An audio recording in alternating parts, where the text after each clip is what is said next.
Have you ever seen a show as well put together as The Boys? Since its debut in 2019, it's been Amazon's #1 hit, something it absolutely deserves. Over its 4 seasons, showrunner Eric Kripke and his writers have perfected their unique style of superhero drama and political satire, which has garnered the show and its spin-off Gen V a lot of critical acclaim. And now, as season 4 has just wrapped and we're anticipating the final season in a few years, I think it's safe to say that season 4 is the weakest of the show. Don't get me wrong, it's absolutely the Infinity War of The Boys, setting the stakes for the final season. But it also has a lot of problems and bizarre directions for some of the characters that I want to talk about. That doesn't mean the previous seasons are completely flawless either. I've mentioned in my diabolical ranking that some of the political satire did lose their subtlety and humor, but the previous seasons have had a lot more praises that you can forgive the issues. Despite season 4 having some good themes and character arcs, the problems I have with it aren't good enough to call this season great. So before we get into dissecting that, let's just summarize season 4. And of course, heavy spoilers ahead. While overdosing on an unstable Compound V variant, Butcher's facing the end of his days, so he focuses on his wife's last wish, keeping Ryan safe from his biological father, Homelander. Homelander is using superhero Victoria Newman to rise to complete political power, but he can't do it alone. So he recruits Sister Sage, the smartest superhero ever, to help him directly take out his competition, Starlight and the boys. Meanwhile, at the boys, Butcher's getting on everyone's nerves as usual by treating everyone around him like shit. Nobody respects him except for Hughie, who's going through his own stuff with his dad. Frenchie, who's volunteering at Annie's non-profit, accidentally falls for a guy whose family he killed. Kimiko is also there with him. MM is still the leader of the boys, but somehow finds a new inside man in Vought to help him, A-Train, who's getting tired of the bullshit. And this season, their goal is to kill off Homelander using the virus first introduced in Gen V. But you don't have to watch it to understand what goes on here. And that's pretty much it, I guess. There's a lot of other stuff that happens here, but that's not relevant to the plot. Because for most of the season, the plot only shows up in the last 15 minutes per episode. For the most part, we're experiencing a lot of character drama as they tackle the central theme of this season, their past. This season, every character has some aspect of their past come back to haunt them, setting up their arcs. They all follow a very similar formula. Reminder of their past comes back, main character cries about their trauma, they work to resolve that trauma. I can understand how it applies to the main theme this season is setting up for the boys, but everyone having the exact same formula leads to it being really repetitive and unengaging. The lack of variety also makes everyone's plot lines kind of blend into one another's as well, so it just feel like scenes and plot beats are just repeats of one another. But as you'll see, giving everyone the exact same plot line makes it easier to criticize, as not every plotline was created equally. Let's start with the plotlines I love. Hughie's plotline is facing his mom, who comes back after ditching him and his dad when he was younger. His dad is in critical condition, and it turns out his mom is the one with final say on any medical procedures that he has to go through. Naturally, Hughie is pissed and angry at her for leaving, but his mom explains why. She had a bad case of postpartum depression which almost caused her to take her own life. She didn't want to keep living like this, so she just ditched him and his dad for her own happiness. What Hughie thought was a dick move on her part now has a bit of emotional layers to it. He can't really hate her anymore because, well, he understands. He can't really blame her and he allows himself to accept his mom back into their lives. This is where his mom, who doesn't want to lose her husband and this family, stupidly shoots up Papa Hughie with Compound V, the drug that's just superpower RNG, to disastrous results. Excuse me. Oh, ma'am! Hughie's dad, in complete confusion, accidentally kills a lot of people in the hospital. So to prevent him from doing more harm, Hughie has no choice but to put him down. It's an objectively heartbreaking scene, and the last bits of joy they share, along with Hughie's subsequent regret of not spending enough time with his dad, is really emotional, and it speaks to how far this idiot has come from season 1. Simon Pegg and Jack Quaid are acting their hardest here, and you can't help but get sucked in and cry alongside them. He's the first one of the boys to showcase the core of the season. Forgiveness. He forgives his mother for abandoning him, he forgives his father for accidentally causing a massacre, and he learns to forgive himself for harboring the resentment towards his mother all these years. This is also the advice he lives by in the second half of the season, as he constantly offers compassion to Vicky, trying against all odds to appeal to her humanity, as nobody else wants to see the good in her. He's never been the one to play like Butcher. Dirty, blackmails galore, frets. This season fleshed him out to be the complete foil to Butcher in a way, playing to everyone's humanity instead of their vices. And as someone who has always defended him because I know a lot of people don't really like Hughie, I feel very vindicated here.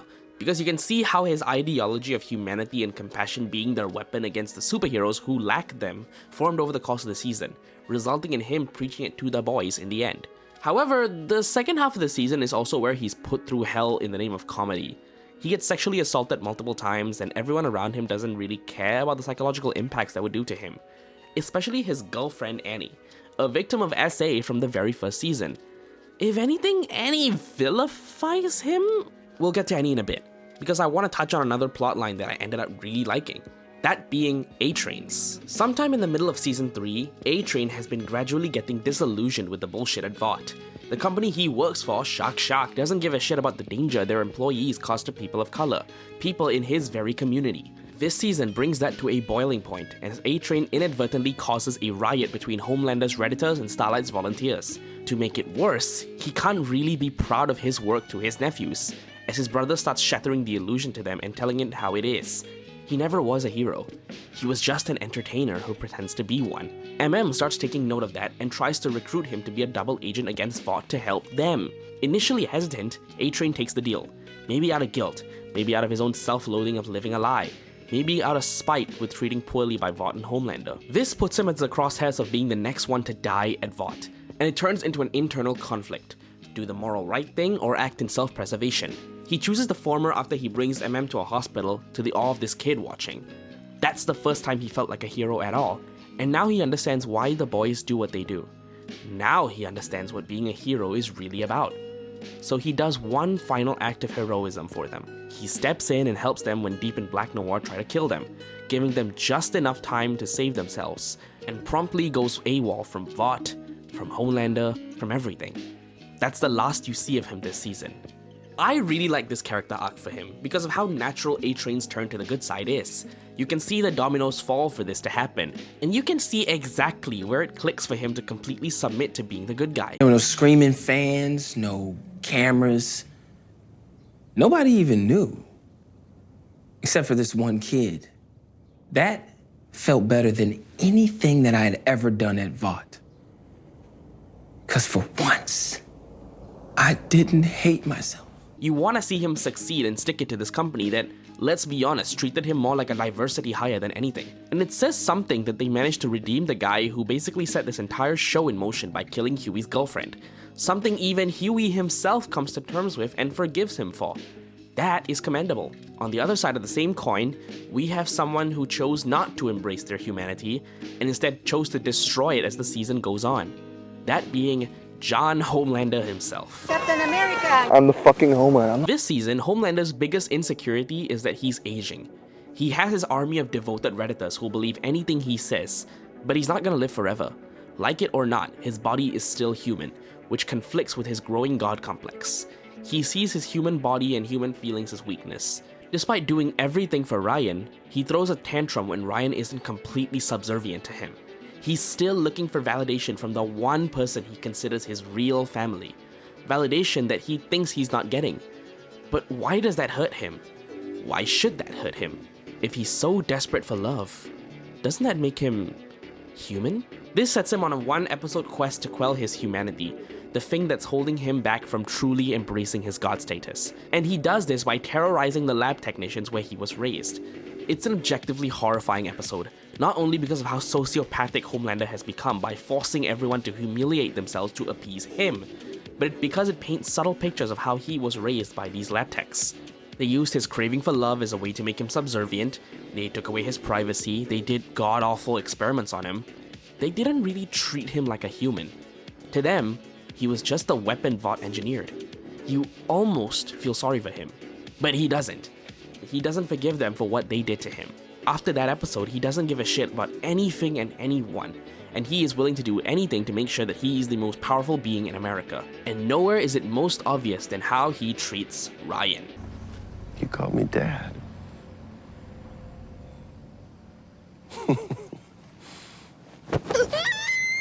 In earlier seasons, he wanted to train up Ryan to be his successor.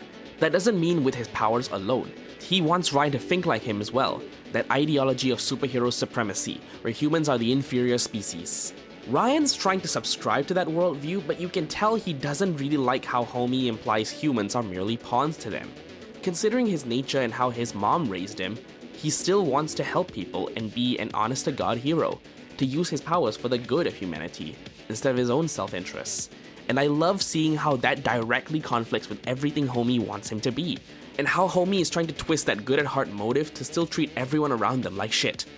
I love how Ryan is developed as this sort of foil to Homeboy for majority of the season, where all he wants to do is stand for what his mom believed in, while also trying to survive in his dad's world. But that changes when Butcher tries to reconnect with him. Initially, Butcher tries to reconnect with Ryan to eventually use him against Homelander, but he slowly loses that goal as he chooses to just bond with him, both as a reminder of his dead wife and because he's still holding on to his humanity. We'll get to that later. Similarly, the way Ryan slowly gravitates towards Butcher, both as a reminder of his mom and as an escape from the chaos at Vought, is really sweet. Their relationship is objectively nice, but it comes to a head in the finale, where Ryan is put into a situation neither he nor Butcher wanted and does something that he cannot undo, accidentally killing Grace Mallory after she started lore dumping why his father isn't the best, and pressuring him to eventually have to kill his father. It's a heartbreaking end to his arc, and makes you wonder if he's truly gonna join Homelander and let go of humanity, the thing that still connects him to his mom. Guess we gotta wait for the next season then. And with that, all the good subplots are done, and we gotta get to the subplots that either butchered, get it, their characters, or felt like wasting time. Actually, there were a couple of character stories that were just fine. I didn't really think MM's plotline was all that interesting. He became the leader of the boys after Butcher ditched them in the previous season. But unlike Butcher, the team respects him. He's also the only one to take a chance on A-Train initially, because he could understand A-Train's feelings. But despite him being an objectively better leader, it does not mean jack shit if he's constantly being undermined by Butcher, which this season does over and over again. He doesn't want Butcher to come with them on a mission. Butcher weasels his way in. He forces Butcher to stay out of the boys. Butcher does something contrived to justify his place. I realize I'm talking a lot about Butcher, but don't worry, I have more to say about him. But what I'm getting at here is, constantly on this back and forth with Butcher is getting very meaningless. The show expects me to treat Butcher being ousted from the boys like this massive decision has to make, only for it to be undone by the end of the same episode. It's frustrating because it feels like the writers have given him one major plotline for most of his screen time. A constant dick measuring contest with Butcher when he could be doing so many other things. He has his relationship with his ex-wife and daughter that's getting more strained. The daughter is learning all the wrong lessons from MM's stint with the boys, forcing MM to be more introspective about whether he wants to keep doing this. Adding on to that, it's also taking a toll on his mental health, and he's getting more reliant on anxiety medication to get by, even getting a panic attack during a mission. These could have been some really interesting angles to take his character, but no, let's just have him cast out Butcher for the 15th time this episode. Maybe they'll actually do something more with him in season 5? I don't know. But I do think his scenes with A-Train are really good, and A-Train talking MM to not turn his back on the boys is a really awesome conclusion to both of their character arcs. But everything else around him kinda blows. Another plotline I didn't really bother was with Victoria Newman. She's geared up to be the upcoming VP to Bryan Singer, who's secretly commissioned the boys to assassinate her because they know she's a soup. So according to Bryan and the boys, she's a liability because Homelander could just use her as a puppet to act his selfish wishes on, which is exactly what he does. They initially worked together with the rest of the Seven to pass a law, enabling superheroes to do whatever they want, with no government interference. That also includes superheroes in the military, supercharging it to the effect of America pulling up to street fights with a fucking tank. Obviously, that's real bad, and that's why Singer and the boys are actively trying to thwart their efforts. But here's the thing. For the sake of the show still stretching this dynamic for as long as it'll go, the writers put them in a stalemate in the very first episode. Mutually assured destruction. I hurt you, you out me. You out me, I killed everyone you've ever loved. The only thing that makes sense is a truce. So for majority of the season's runtime, they are just forced to work together and then go back to wanting to stop each other. And similar to MM's plotline, the constant back and forth stopped making me worry or feel tense whenever she's around. She will one-tap everyone around her, except the boys. And they're all scared of her? Dude, she's harmless. She's the equivalent of like a really well-painted toy gun being pointed at your face. It doesn't do much, but it's just there to scare you know what I mean? But I will give Vic one compliment though. Her motivations are pretty straightforward. She just wants a better future for kids like her, considering she was in a soup orphanage where they were treated like rejects. And now that her kid is a soup, she actually has a reason to actually want a better future for soups. But, of course, Homelander started taking advantage of that genuinely sweet motivation to serve his own selfish interests. If I had a nickel for every time that he did that, I would have 2 nickels. But around the end of the season, where his motivations get less concealed and he starts threatening her to do his bidding, she finally realizes she was on the wrong side this whole time, and that Hughie, who sometimes tries to talk some sense into her by appealing to her humanity or whatever, was right all along. Out of desperation, she finally reaches out to Hughie, not out of her own interest, but because of the safety of his daughter. And because he's a damn sweetheart, Hughie saw her humanity and wanted to give her another chance. And considering her motivations were genuinely in the right place and stemmed for her own personal trauma, it paints a more layered picture of her, and I don't mind her having a chance of redemption at the very end. That changes in the final third of the season finale, but Vic's arc on its own, it's pretty fine. And yeah, those are the only plot lines that was sort of in the middle for me. The rest of them don't really have anything redeeming for them, and are kinda... how do I say this? Time wasters. And there are only 2 characters that have it the worst: Annie and Frenchie. For Annie, it's a series of unfortunate events. Her volunteer group are framed for rioting against Homelander's Redditors, and Firecracker, the newest member of the Seven, has a personal grudge against her. Why? Because as a kid, Annie was super mean to Firecracker and said some vile things to her when they were younger, resulting in Firecracker getting bullied and getting kicked out of multiple pageants. To make it worse, Firecracker later publicly outs her getting an abortion, fucking up her Christian good girl image. All of this takes a toll on her and makes her question if she's really a good person. This translates to her powers also not working, which, side note, has the show confirmed her light powers are tied to her self-confidence? Or is this just a connection made for the imagery? Nobody's gonna explain that? No? Okay, moving on. She starts doubting her place and lashes out at Butcher as a result. To be fair, Butcher deserves it, but I'm getting ahead of myself. And because of her powers not working, she's kinda useless to the team. But don't worry, she has excessive screen time moping about her own morality, and it's so grating. This is the same character who is a good commentary on how women tend to be exploited and over-sexualized in mainstream media. This is the same character who had a really layered backstory on her being jacked up with V at a young age and raised by a manipulative stage mom in a conservative Christian neighborhood. To throw all of that, to have the most surface level self-doubt storyline, what happened? Oh, and that's not where this ends. I may be wrong on this, but the writers are using her self-loathing as an excuse to have her treat Hughie like shit? Hear me out. Hughie goes through a lot in this season. He's reunited with his mom after 20 years. He has to kill his dad after he got accidentally V'd up. And oh yeah, he gets sexually assaulted on 2 separate occasions. Nobody checks up on him, and everyone kinda treats it like a joke. Even showrunner Eric Kripke has gone on record to say that the first time he gets essayed is supposed to be funny? What? But what about the second time? Oh, actually that one has a bit more to it. Basically, there's this soup double agent who's under Homelander's order to keep an eye on the boys, and she can shapeshift into whoever she wants. In the last third of the season, she chooses to masquerade as Annie and sneaks her way into Hughie's house, manipulating Hughie to sleeping with her on multiple occasions, and even getting him to propose to her. I think Erin Moriarty really killed the difference with Annie and Imposter Annie, the differences being just subtle and innocuous enough that you really don't know. And keep in mind, Hughie doesn't know the woman he's smashing isn't Annie, and she always initiates the deed. So this is 100% SA, plain and simple.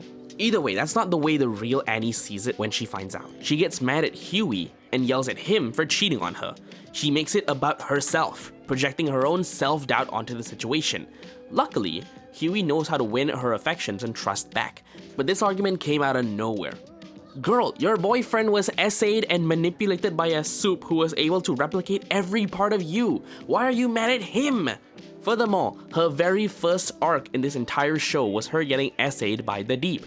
So she should have a first-hand experience how horrible Hughie must feel. But the fact that she blames him for it happening shows how hypocritical she is, and how demeaning it can be for male victims of essay like Hughie. Actually, there's something hypocritical about how this show refuses to give male essay the same amount of respect and sympathy as female essay, but that's the discussion for another day and, hell, another channel. What I'm trying to say is, the writers really botched Annie this season, vilifying her under the pretense of self-doubt and completely bastardizing her character. I genuinely hope the next season corrects her character arc or gives her a better one. However, she's not the only character the writers had completely let down. It's time we talk about the most frustrating arc this season had. Frenchie and Kimiko. I'm gonna stop here because I know that there are some people on Twitter and TikTok who were salty that Frenchie was gay in this season. I don't care about that. My criticism is a lot more about his character arc, not necessarily the fact that he likes guys. Like, I don't care, dude. Like, this show is really debaucherous, but people are getting riled up over a gay guy. Come on, man. Anyway, back to the video. This breaks my heart, man, because these two, despite being such broken people with fucked up pasts, managed to find a glimmer of hope in each other. Not in a romantic sense, but more in a found family sense. The writers put their foot down in season 3 by having Frenchie and Kimiko reject the idea of being together romantically, despite all the fans wanting it a lot. And, not gonna lie, I respected that decision a lot. It is rare to have opposite-sex platonic relationships stay platonic throughout the duration of the series. I think the only show that pulled it off flawlessly was Ted Lasso, maybe The Bear as of season 3. Please come back to bully me in the comments if the future seasons prove me wrong. Regardless, Frenchie and Kimiko staying friends was stronger for them. It's clear that they loved each other, and you don't need them to be a couple for that reason. That's also the way season 4 started off. Frenchie finds a guy in Annie's volunteer organization, Colin, and they hit it off. But he later realizes that one of his contracts before joining the boys was to kill his entire family, something that Colin himself is still shaken by. He initially withholds this info and goes on his own mini journey of whether he should judge himself by his past actions. Yes, he was a ruthless mercenary before, but he's not that person anymore. But does that automatically absolve him of his misdeeds? Similarly, Kimiko finds someone who recognizes her from her past life, where the terrorist organization that tortured her and her brother also trained them to be ruthless killers. This sets her down the same path of hating herself based on the sins of her past. And for some reason, now is the time where they don't confide in each other about their feelings and their trauma. Now is the time where they instead turn to drugs and booze, and get mad at each other for caring about each other. I don't get it, they were so tight-knit together. They helped each other out through so much shit. I thought they were each other's ride or die. So where is this sudden shift in their dynamic coming from? It feels like the writers didn't know what to do for most of their arcs, so they're just stuck in limbo and running in circles. And if you think I'm being a little harsh when I say the writers had no plan with Frenchie or Kimiko, halfway through the season, Frenchie ends up so consumed by guilt he turns himself into the police, and Kimiko spends the subsequent episode waiting to visit him. They bring him back in the last third so abruptly, and everyone just moves on with it that I can't help but wonder, was Tamar Capone just unavailable for half the film schedule? Seriously, the way it all plays out makes no sense to me, and their ending was even more annoying. Basically, Hughie preaching humanity and compassion to the boys hit them separately. Maybe they should be more forgiving of themselves to move on. Yeah, they did bad shit, but they're not those people anymore. To be truly happy, they learn to forgive their own past and not be too hard on themselves. This is also where they pursue their real path to happiness, themselves.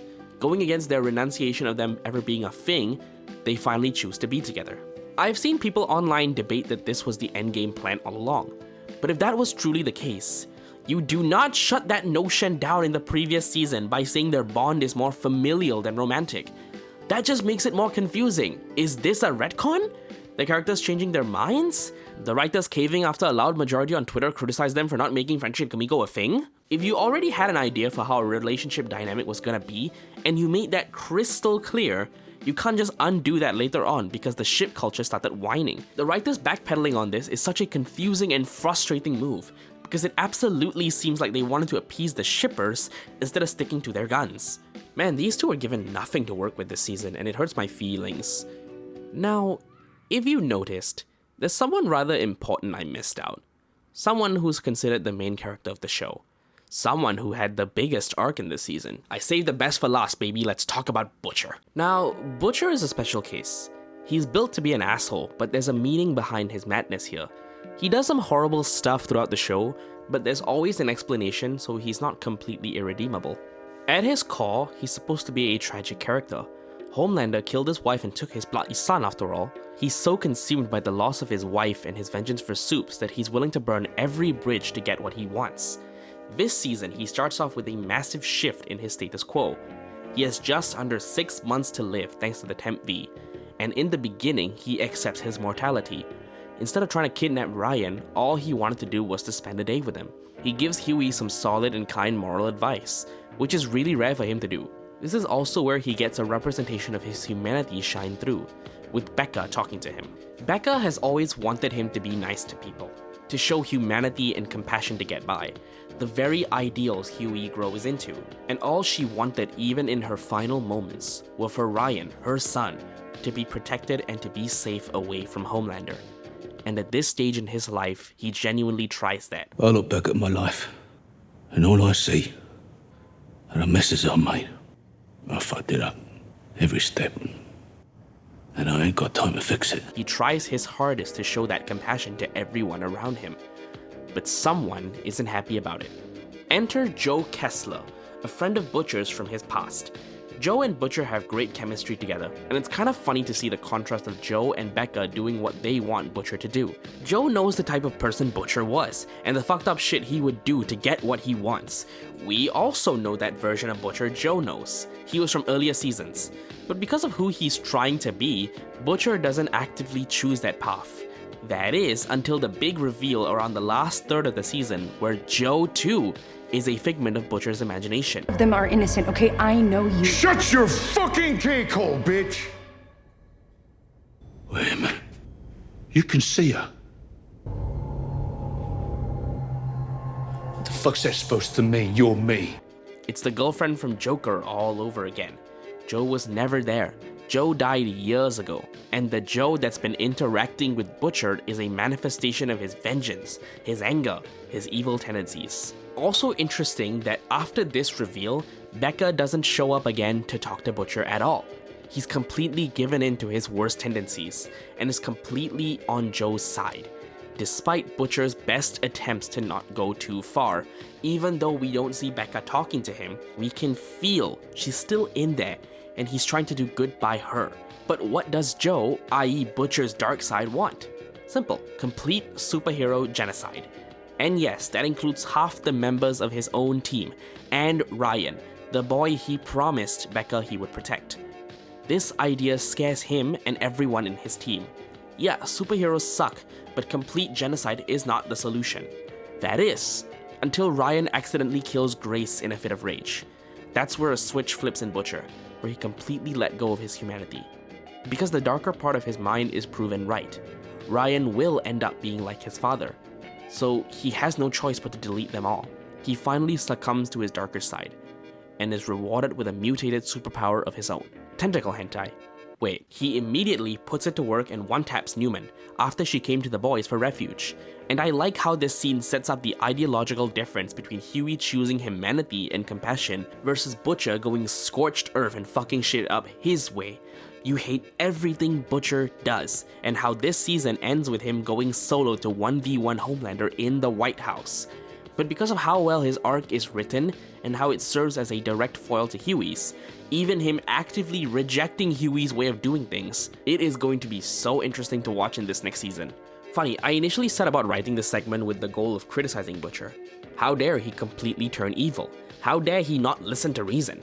But then I realized, he never listens to reason. He has always thought of himself and his way the right way. He never bothered to try any other plan the other members come up with. All of this is completely in line with his character.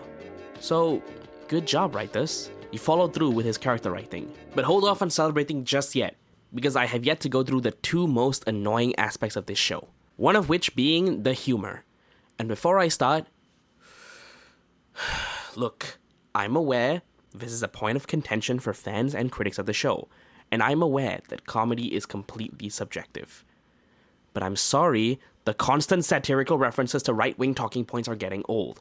It could be something if they expand on the jokes like what they did in earlier seasons.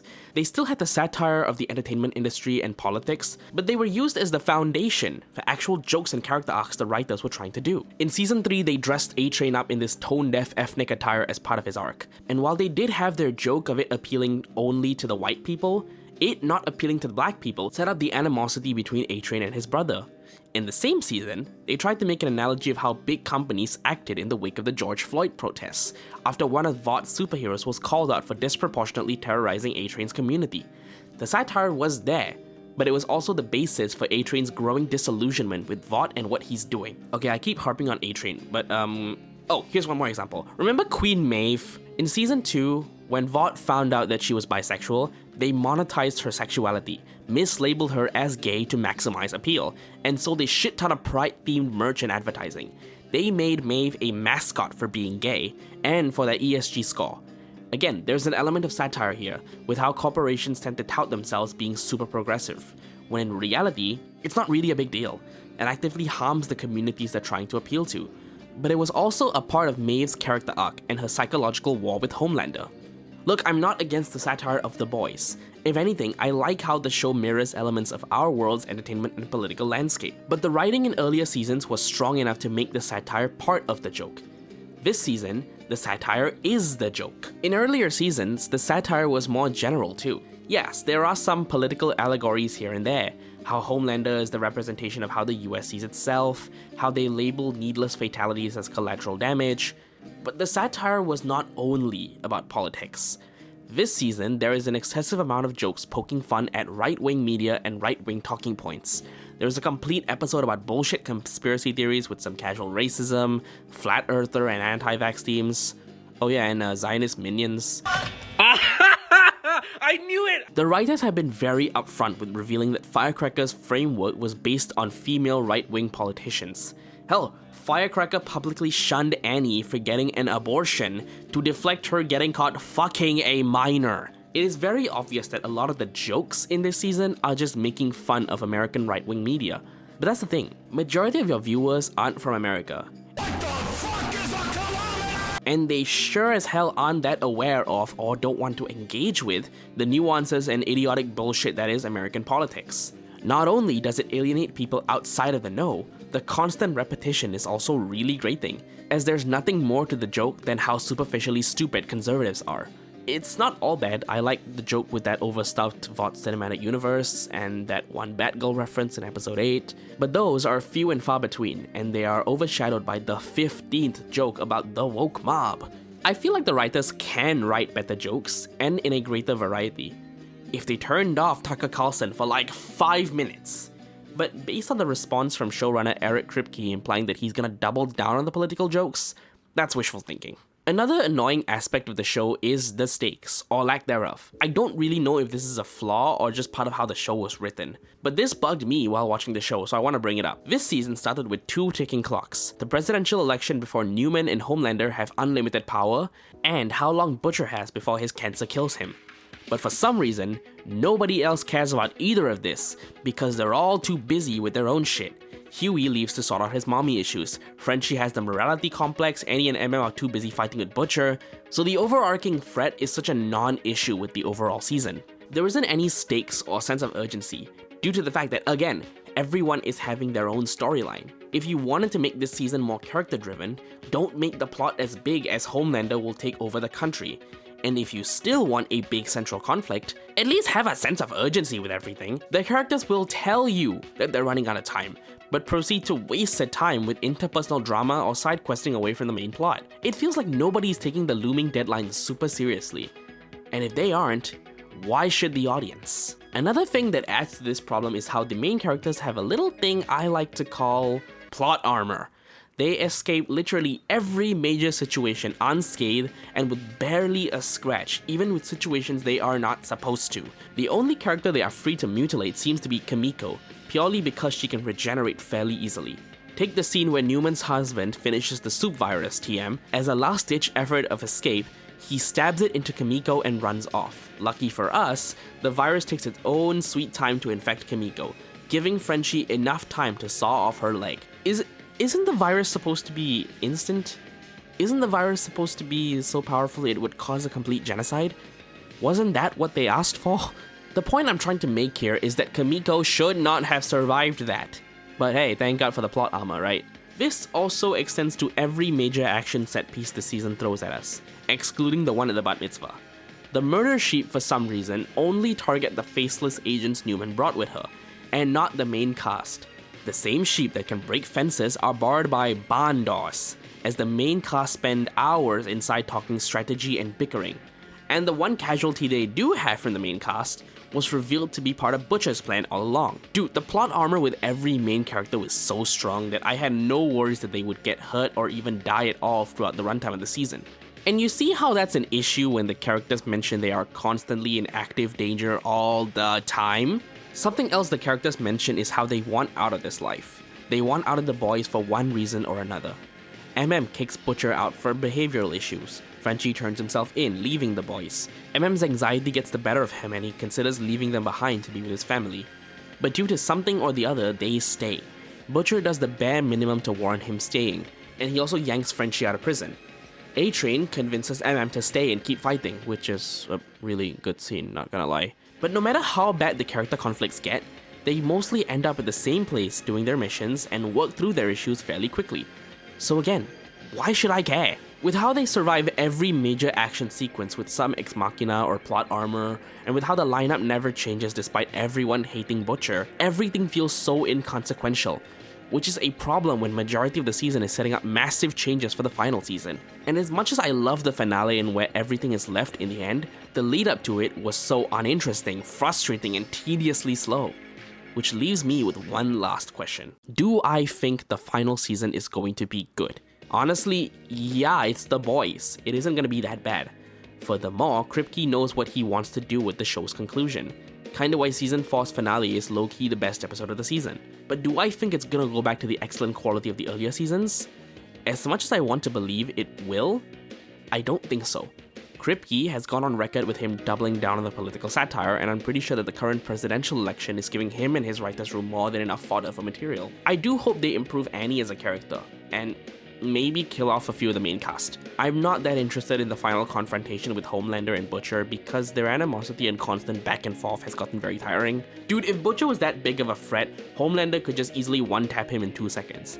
But he seems to have an itchy laser eye finger with everyone but Butcher. Oh, don't worry, he has the entire US military on his side this time, so Butcher has no chance. Whatever, I can't wait for him to come out unscathed again. With how disappointing season 4 was, I genuinely have no idea what to expect from the writers with the endgame. Will they stick the landing, or will they struggle? I don't know. All I do hope is that the mixed reaction and critiques people have with season 4 will maybe help them with improving season 5. And with that, that's all I wanted to say about this season. The Boys has been one of Amazon's biggest hits recently, and Gen V and their upcoming Soulja Boy spin-off are both indications that they want this IP to go as long as it can. And I'm looking forward to how this new universe will go after the main story wraps up. If I had to give this season a score, 4 out of 10 sounds good. And just for reference, here's my previous scores. Now if you'll excuse me, I'm gonna go take a long break after this video comes out, because I spent way too long on the script. Thanks for watching.